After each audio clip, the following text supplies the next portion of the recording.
Hey, are you wasting my money again, woman? Huh? What's this all about? I don't waste any of your money. Oh, but I think you do. I saw that photo on Twitter of you two buying a new pair of shoes for Camila. Yeah, what about it?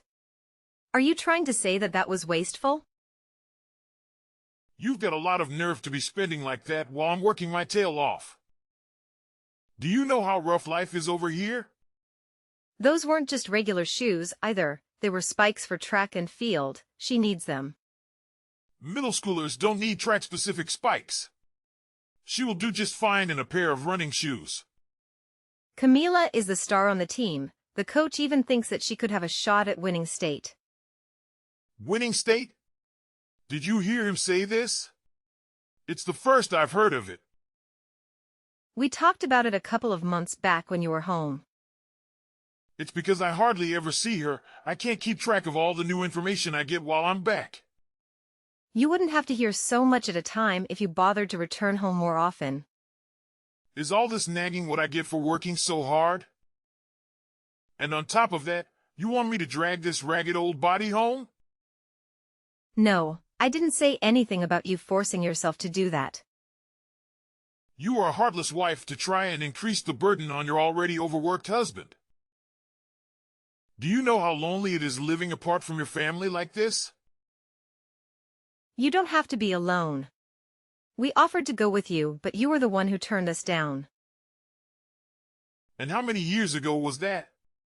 I'm telling you I have a bad memory. I don't remember any of that. Right. The selective amnesia is back again, a really convenient excuse, John. I don't like that attitude, Ella. It kinda sounds like you're calling me a liar. You talk like that to me again, and I'll cut your living expenses in half next month. What? You wouldn't. Well, it seems like you two have more than you need already if you are going out and wasting money on event-specific shoes. Forget the shoes for a second.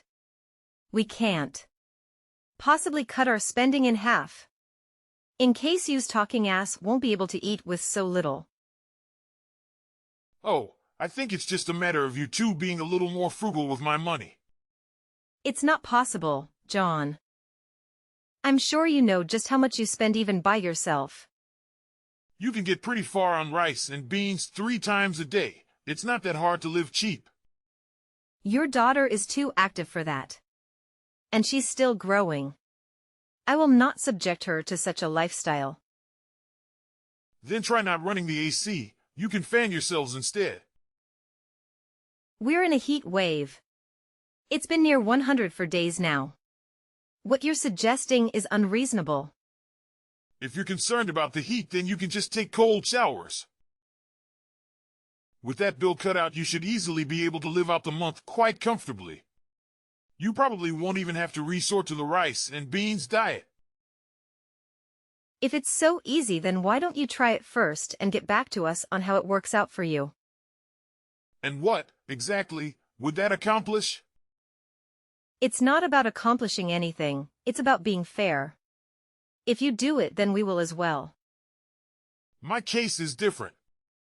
I'm working. Elle can't have anything that could affect my performance. Don't confuse our situations here, Ella. See, my point exactly. You already know that it's unreasonable to live like that. There's a difference between me, who has to work in this heat, and you two. Camila just messes around with her friends at the track, while you are just a lazy housewife with too much time on your hands. There's nothing to compare between our situations. You say that, but you are in a cool office during the heat of the day. I bet the heat wave is barely affecting you. Which would be a good argument if I were spending every day there, but it's not like I'm at the office all day every day. What? Where else are you, then? Ops. John. You're supposed to be going into that office daily. That's the whole point of living over there. It's work from home. I'm sure you've seen news of it becoming more common recently. If it's work that you can do from home, then why do you have to be stationed away from us like this? It's not all possible from home. There are some things that just have to be done in person. Hands that have to be shaken and all that. Sure, a business trip to shake hands makes sense. Anyhow, expect less money in the bank starting next month. You still haven't convinced me of why exactly you're doing all of this. Enough! It's my money at the end of the day that you're living on. I get the final word in all of this, so do as you told. Apparently, John's IT work has become increasingly in person recently. John and I have been together since high school. We got married at 21 and it has already been 20 years together. Our daughter is about to turn 16 and is leading a busy life of school and sports. She told me that she wanted to throw a party for us for our anniversary. It's a shame that it looks like I might have to put a hold on her plans. When John started staying on site for his work 3 years ago, he would still find time to visit us on the weekends. But the time between visits grew longer and longer. Eventually, we were lucky to see him once every 3 months. To make matters worse, he wouldn't even talk to us at night, complaining that he was too tired from work. And I really did believe that it was his work that was the cause of all of this. But those texts were suspicious. Something wasn't right. I figured that I would watch what he did for a while before acting myself. While I did that, however, he decided to go off the rails, and the actions he took would lead to his own demise. 2 weeks later. Hey! What was that picture Camila posted just now? You bought a whole cake? Looking at Camila's Twitter again? Is that your way of keeping in touch? No, this time I saw it on Instagram. And why exactly is it necessary for you to keep tabs on her like that? It's creepy. It's my duty. As a parent, I have to make sure that she's on the right path. That she's not getting into any trouble. Yeah, a plausible excuse and all, but gross nonetheless. I didn't ask you your opinion on the matter, Ella. Don't try and change the subject either. Fine, what's the problem now? That you didn't get to eat any of the cake? I told you that I'm just barely getting by over here. Rice and beans, remember? Rice and beans were what you were telling us to eat. And all the while you two are out on the town, treating yourselves to cake. It was for her birthday, John. She doesn't need such luxury for her birthday. I'm sure a cookie or two would have been enough. Was that a whole damn cake? Do you two need that much cake? I didn't get it just for her birthday. She also got second in the state at her distance. Don't you think those are good enough reasons to celebrate? Also, cookies? Out of the question, she earned way more than that. The second fastest in the state? Is that true? When did she get that good? I sent you a photo of her on the podium with her medal. Ah, you're right. I found it. It must have been the last thing you sent me. Work must have been crazy busy for you to have not bothered to read my messages. I just happened to miss it. But you're right, I probably was busy at the time. Sure, of course, you did. Forget that, we're talking about the cake here. This is about you continuing to spend despite me telling you to do otherwise. Forget that? That's your daughter's accomplishment that she worked so hard to achieve that you're just brushing aside. Yes, and I'm very proud of her. But, please, for the love of God, stop changing the subject, woman. What was the subject again? Oh, about how I was going to hold you accountable for forgetting your daughter's birthday? Was that it? Wrong! It's about that cake. We're talking about being frugal. You should be saving that money. And I told you that your ideas for being frugal were unrealistic and that we could not and would not do them. I figured you'd say that, so I went ahead and made the first move already. This isn't a game, John. What did you do? I've agreed to put the apartment on the market. I've already spoken to a realtor. You decided to sell our apartment? You're joking, right? No, that's exactly what I did. I arranged everything myself. This isn't just your place to sell, I helped you buy it. What about all that money I pitched in? Well, the title is in my name, so I decide what happens to it. It's freaking unbelievable that you would do this to us, John. You two can live in Grandpa's old house from now on. Grandpa's house. Do you mean that old rundown thing? That thing is hardly more than a shack in the woods. Don't say that. Now, I'll imagine it's just a little dusty from lack of use.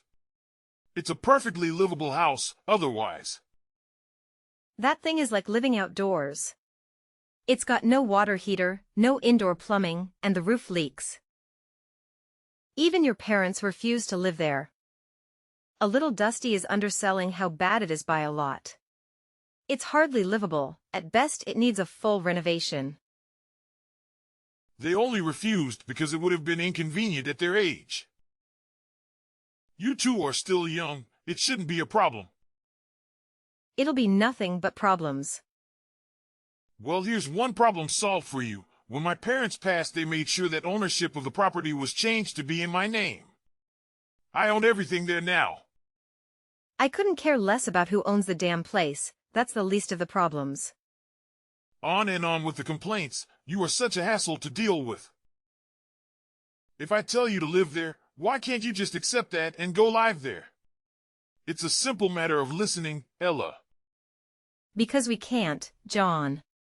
I'm telling you that that house is not livable. You got a lot of nerve, you know that. If you don't like it, then divorce is always on the table. A divorce? Over this? Relax. I'm just joking. Well, I don't find it funny in the slightest. I'm sure a housewife like yourself couldn't bear getting a divorce. You can hardly make ends meet for yourself. It certainly isn't a laughing matter. You're right about that. These are cruel jokes, John. Telling me to live in a shack or you'll divorce me. How could you find that funny? The sale of the apartment is true. Start moving now. I'm giving you a move-out deadline of the day after tomorrow. You're being unreasonable. Think about us. There's no point in arguing now. It's too late. Make sure to pack everything up. Cooperate or you'll just be making trouble for the realtor. Let's not bother him, okay? I can't believe you would do this. It'll feel like home in no time. This happens with every new house. You have to break them in. Just make sure to fix whatever you come across that needs fixing while you two live there. It's a bit of a fixer-upper. You are right about that. Many months later. Are you two living in a freaking jungle? Because that's what it looks like to me. What's this about a jungle now? God, look at the state of this landscaping. It's a mess. Weeds have taken over the damn place. I'm telling you, it's like hacking your way through the damn jungle just trying to get to the house. The house is falling in on itself so badly that I can barely find the front door. You have to be more clear. What are you talking about? You're in a jungle? Your husband has returned to see you for the first time in months. Where are you? Aren't you going to greet me? Drop the jokes for now. Oh, I see. You're at Grandpa's old house? Why didn't you just say that? That's right. Where else could I be? I've come home so you two can see me for a change. I see. Well, enjoy your stay there. Enjoy my stay? How could I? There's hardly a place to stay unless you're hiding another house on this lot. I wouldn't know anything about that. Quit it with the attitude. If you don't come out right this instant, I'll divorce you. Okay, that sounds like a plan. Huh? Do you want a divorce now? Get everything ready. I'll head that way and we can finish everything quickly. What has gotten into you, Ella? It's shameful to recycle my old joke back at me like this. It's no joke, I'm serious. Wait, you do know that if we get divorced you will lose the money that I so graciously give you every month. And? What about it? Are you going to try and hold that over me? Do you not understand that that is the money that you live off of? I'm doing pretty well for myself, actually. I'm making probably double what you make. So, no, I don't care about your money. What? Double? How the hell are you doing that? How many times do I have to tell you that a measly $100 a month isn't enough to live on? You're working or something, then? It must be quite the job. From home, yes. Impossible. You don't have any qualifications. There's no way you could be making double what I make.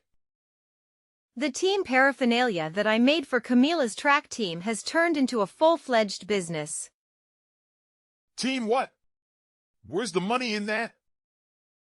Since you were sending so little home from your job, I couldn't buy any of the official merch. It was too expensive. So I decided to try my hand at making my own. There's no way I was going to let you waste my money on such frivolous things. They're for your daughter's track meets. To show my support. That's not frivolous spending at all. I'm so done with your accusatory tone. Oh, you don't like the way I speak to you, Ella? What are you going to do about it? Whatever. The point is the things I've been making have been a big hit with the other families. So you just sell out what you have on hand and that's the source of all the profit? Not quite. But that was how it all started. While I was explaining to people how I had made the goods, one of the parents whom I met happened to work for a book publishing company. It was her idea to publish a book on what I was doing. A book on how to make rubbish? That's so stupid. We were lucky to have the first edit picked up by media outlets. And with that boost, we ended up selling 50,000 copies. 50,000? We're talking 50K physical books, here? That's right. And to date, I have 5 books in print, all well received, for a total of over 150K books sold. Why on earth are they selling so much? Partly because of the good reviews they've been getting. People say that they're perfect for a project for children to do during summer break. How much is it per book and how much do you make from royalties? I make 10% of every $20 book sold. That's like 300K. That's way more than double what I make in a year. And we have more books on the way, so the future is looking pretty bright for me. But even without that money, I'll find a way. Be it a part-time job or some gig economy work, whatever I have to do to make enough to live on independently from you. Hold on, calm down. Let's talk it out. For now, let me inside. I'm obviously not living at that shack. You're not? How stupid are you that you can look at the state of that place and actually think that someone was living there? What do you mean? Where are you then? I'm leasing a high-security apartment downtown. No way, those things cost a fortune. Wait, I guess if you had made that much you could swing a place like that. Why don't you and your little girlfriend stay in that jungle of yours and play Tarzan? What? There's no way we could. Wait, what? That's right, I know all about you and her. Me and who? I don't know what you're talking about. You're just bluffing about, or something. What? Spit it out, John. I meant to say that you've got nothing. I won't buy that bluff. It's so obviously true. Your little stumble there basically confirms it. I was just surprised at what nonsense you were speaking. You're going to need something more than that to prove anything. After those bizarre messages, I went straight to where you were living to investigate. I found plenty of evidence against you. You sent a detective after me?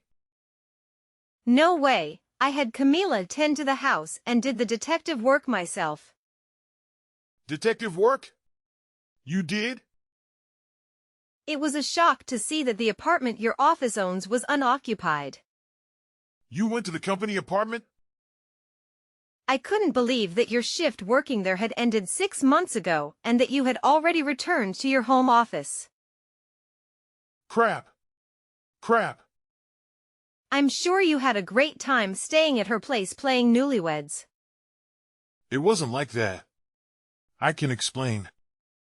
But I did hear that you had gone fully remote from your boss. It would have been pretty hard living at home under those money-saving measures you were forcing on us. No, that's not right. You've got this all wrong. I heard everything from the old gossip who meet in the park nearby, so don't bother with excuses. Those old hags? There's no way you can trust them, and even if you could, they wouldn't trust you.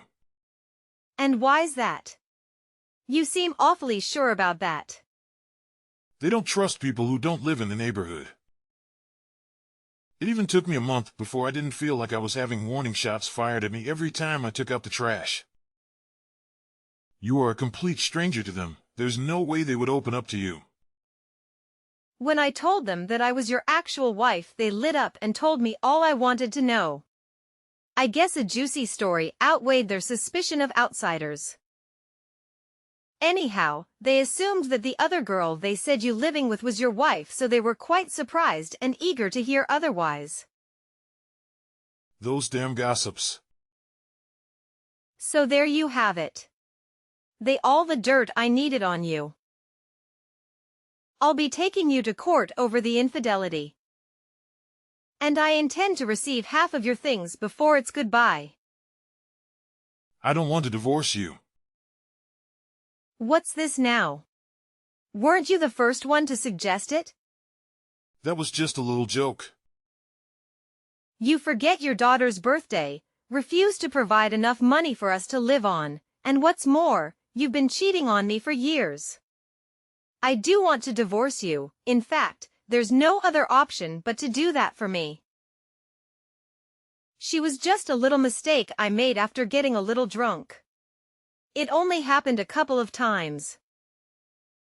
Since her apartment is here instead of over by the office apartment, that means that you were cheating with her dated back to before your little business trip.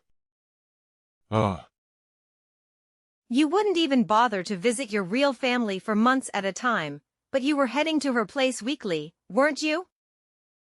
At least that's what the gossiping old ladies told me. They really told you all of that? How the hell do they know all that? Don't underestimate the information-gathering abilities of retired old ladies. It's like they're on shifts.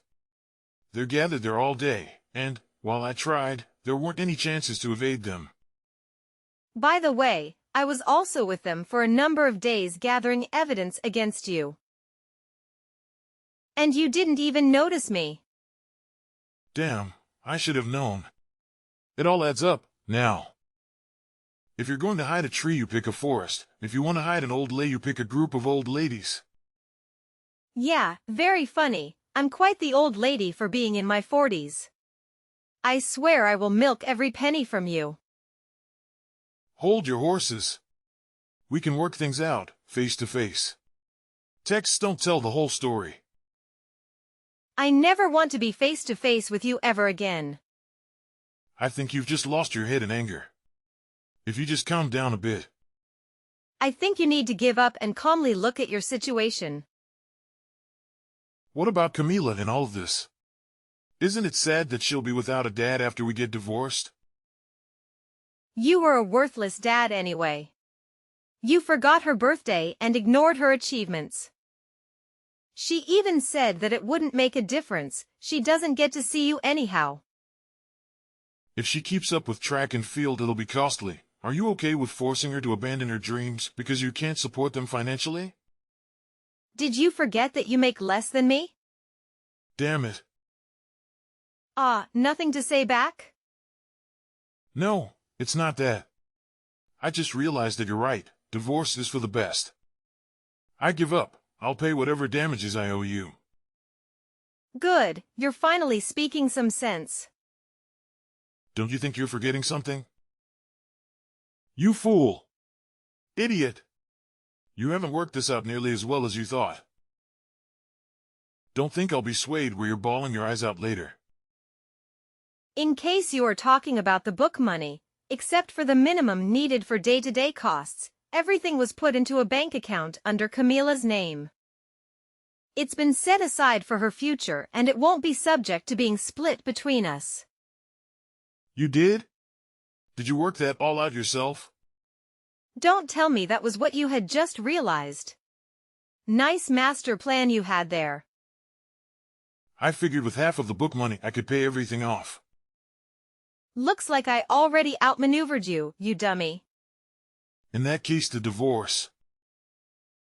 Direct all further contact to my lawyer, please. Wait, I take everything back. Don't divorce me. Are you listening? I'm sorry. What did he think apologizing was going to do at that point? After that, my lawyer went and met up with John. He had him do his part of the paperwork and sign off on everything. The damages came out to $25,000, about half of what he sold the apartment for. There was another $40,000 on top of that in assets that were split between us. Apparently, he was already blowing through his savings with the other girl and he quickly ran out of money. So I'm taking a portion of his monthly wages to get the remainder. The girl he cheated on me with ended up losing her job and being kicked out of her church. The girl's parents took it upon themselves to pay that money. They seem to want all of this to just go away as quickly as possible. Apparently, she is the daughter of a higher-up at John's company, but he is very religious and cut ties with her after hearing what she did. What a cliché series of events. John's days of remote work came to an end when the company got word of the whole incident.